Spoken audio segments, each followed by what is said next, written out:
we were, starting up the second record. She asked me if I had any songs or whatever, song ideas. And I played her that one. And she goes, I love this. It was in a little bit of a different form, though. It wasn't as sort of country rock, southern rock sound. It was a little more Beatle-esque or something, a little more like me. Yeah. But you want to know how I wrote that? And Sheryl definitely, she wrote like the second verse and took it to a much greater, place. Like 15 people would have heard it if I had put it out. Because at the time that I was working with her, I was contemplating, well, maybe I should do my own record, and that was one of the songs that I had. But the way that came about was in the early 90s, I was living in Silver Lake, and which is, East LA pretty much. And I was living with my girlfriend, and one day she confronts me and says, I can't live in LA. I hate it here. I don't belong here. This is not for me. And I was just devastated because I was really in love with her. And it was just sort of came out of nowhere. I mean, I thought everything was cool. Yeah. Of course, guys are always oblivious to what's really going on, right? Right. She hadn't spoken to you for 3 weeks and you never noticed. I had no idea, so it was really difficult. She packed up all her stuff in her little car and just, drove off. And I can still picture it too. She had this little, Nissan, I don't know what it was. It was like this little square car, just filled with all her stuff, and she's just leaving. And it wasn't like that we had fallen out of love, or at least I felt like that was the case.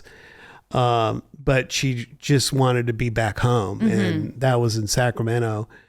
And so I was just, I was just devastated. I mean, I really had never felt heartbreak like that.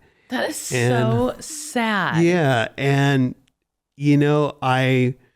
what do you do, when you feel that bad? Well, you sit down, I was like immediately, I don't have any beer in the fridge. What do I have? And I remembered that I had some cooking sherry under the sink in my kitchen.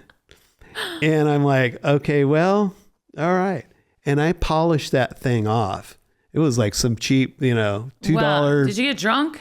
I actually got really drunk on it. Yeah. And at the time, I had this little console piano, and I just started banging away at it. And what I was trying to do is like, well, if I had done this, maybe this would have happened.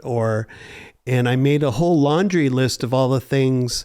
And I was thinking like going, shopping in the thrift store jungles and all this, because it was something that she was really into, going thrift shopping.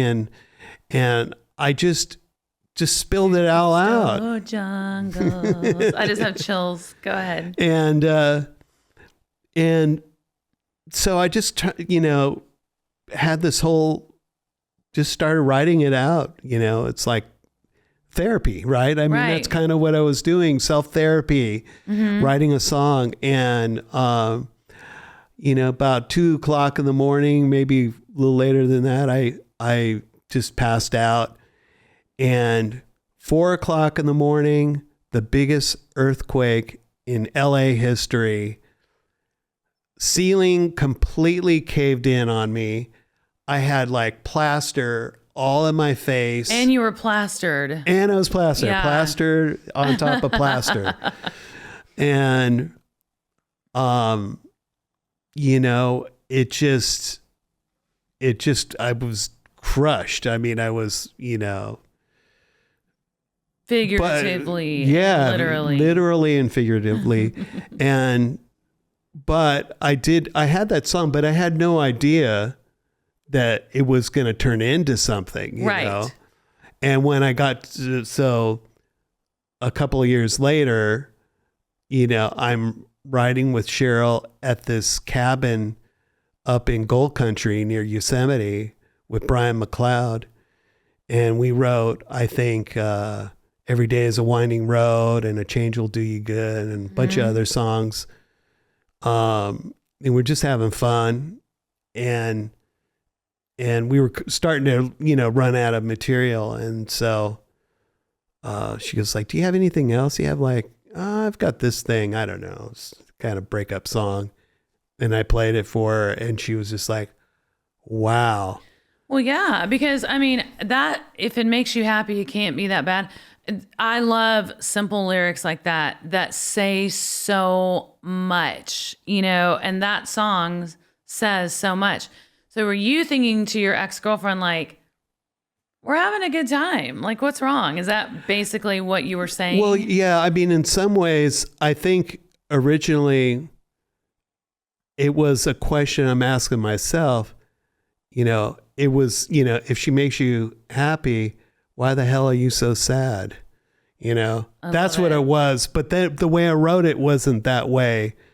But the meaning somehow still came through. Yeah. If it makes you happy. If it makes you happy, well, it can't be that bad. It can't be that bad. Yes.